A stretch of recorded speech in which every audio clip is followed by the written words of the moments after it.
Mommy taught him to lie to his dad in order to gain the blessing, to snatch it away from his older brother Esau. And he did. And he thought by snatching the blessing from his brother Esau, he was going to live like a king. Because he thought that when God blesses me, I'm going to be rich, I'm going to be healthy, I'm going to be wealthy, I'm going to be so powerful, I will rule, I will conquer, I'll do whatever I wish and desire to do. Not realizing that doing it your way of thinking, your way of doing is going to get you nothing into but mischief and pain in life. And he decided to marry the one whom he chose to marry. He didn't ask God for guidance. My son, my daughter, my daughter, when this guy comes to you, no matter how handsome he is, please, listen to me. I teach you. When he comes, no matter how handsome he is, and no matter how many beautiful words he says to you, they are like sort of poetic words. Hello, my love, my darling, you're so breathtaking. I never knew there was such a beautiful girl in this world that ever existed. You took my breath away. Tell him, shut up. Don't fall for any of this nonsense. Ask him if he is serious to enter a relationship that is going to lead to marriage. The very first thing, ask him, and don't ever hesitate nor be embarrassed. Do you love the Lord Jesus or not? That is the first question. Before you say, who is your mom, your dad? Do you have money? Do you have a Mercedes-Benz convertible? None of that nonsense. Do you love the Lord? Are you going to come with me to church? If he says no, walk away. Don't be a hero and say, I'm going to act like a saint on the hope I'm going to convert him. No, he will convert you. And he will take you with him to the club instead of the church. Don't marry him on the hope you're going to change him. That's a very weak hope. Don't live fantasy, live reality. Don't live that dream. Wake up from the dream and smell the roses. Do you love the Lord or not? If he says no, walk away and say, Lord, but I still ask, let your will be done. Don't make a decision, even if he says, I don't love the Lord. Maybe when you ask the Lord, do you still want me to be with him? If the Lord says yes, that means the Lord is going to change him. Because change comes from God, not from you. You can't change yourself, let alone change someone else.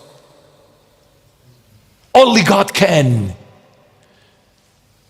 Learn the lesson like Jacob.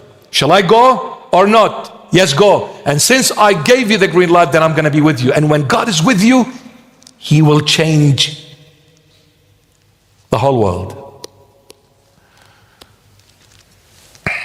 So, don't be stubborn about marrying the person that you think is good for you. Don't be stubborn about getting the business that you think is going to be good for you. Have you prayed about the business? Have you prayed about your life's affairs? Have you prayed? Have you asked the Lord Jesus, what shall I do? I'll leave you with this, and thank God that Elias is here today. I'll leave you with it.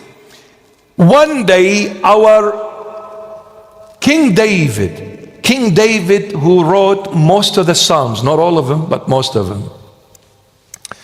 One day King David woke up and this thought came into his head. And what was the thought? He said, and how did I miss this? He said, how come I, David, live in a palace and God's house is a tent? I'm living in gold, I'm living in a mansion, and God is living in a little tiny tent. What happened to you, David? Where is your thought? Where is your mind? What happened? Shame on you, David. How could you do this to God? So he calls the prophet of God Nathan. And he says, come, you are the prophet. God speaks to you. God reveals things to you. I want to seek your counsel, advice. Prophet, this is what I'm thinking of doing. What do you say, prophet? Shall I do it or not? The prophet said, may the king live forever. Why are you asking? There is nothing more beautiful than this kind of a thought. Well done, King David. Nobody thinks like you. Look how you are thoughtful. You are even thoughtful when it comes to God. Well done. Go ahead. And the prophet goes home. That night comes God. God comes to him. He says, wake up. Who told you, prophet, to say this to David? Did you ask me? The prophet was shocked. He said, what do you mean, God? You see, it's written, read it. I'm telling you as a good night's sleep story. The prophet said, God, why would I ask you? David, King David has thought the most beautiful thought ever that could cross anyone's mind. Look at him, how much he loves you, and look at him, how much he's caring for you. He wants to build you a mansion, not a tent. He said, you get up this very night. You're not going to sleep. I don't care what time it is. You get up right now, prophet, and you go to David right this moment at night, and you better tell David this from me to him. David, God is saying this to you. Remember where I got you from. I got you from behind the sheep and the goats and the cows.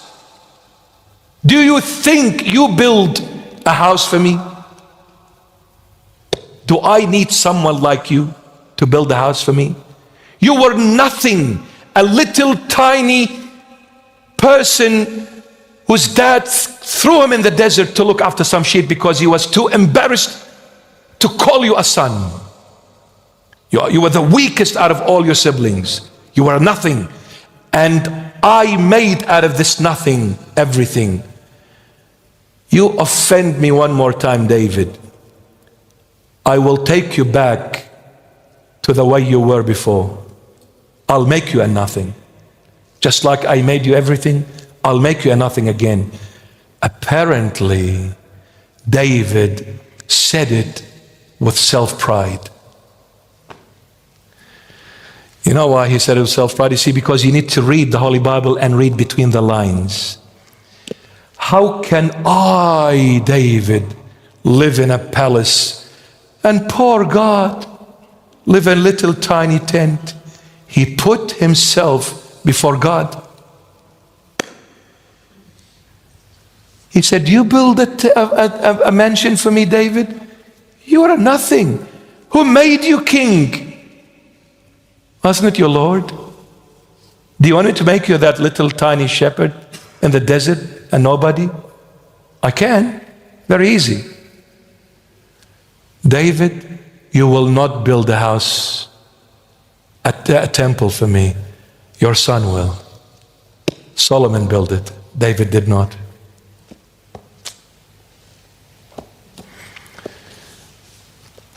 Don't ever, my child, fall into this grave mistake and say, Lord, look what I have done for you. That's offensive to the Lord. Don't ever say, Lord, I built a church for you. I preached for you. I healed people for you. I achieved this for you. Look at me, Lord, how faithful I am for you. The Lord will say, I don't know you. Until you come and say, Lord, everything I said, everything I did, everything I achieved in life, it was all you who has done it through this useless, hopeless servant of yours. That is the truth. The whole of the truth and nothing but the truth. It is the Lord. Not you, not me, not anyone. Be careful, my child. Learn to do it God's way, not yours. And give all glory to the one who is worthy of it, who is the rightful owner of it. His name is Jesus Christ of Nazareth, who lives forever. God revealed in the flesh. Amen.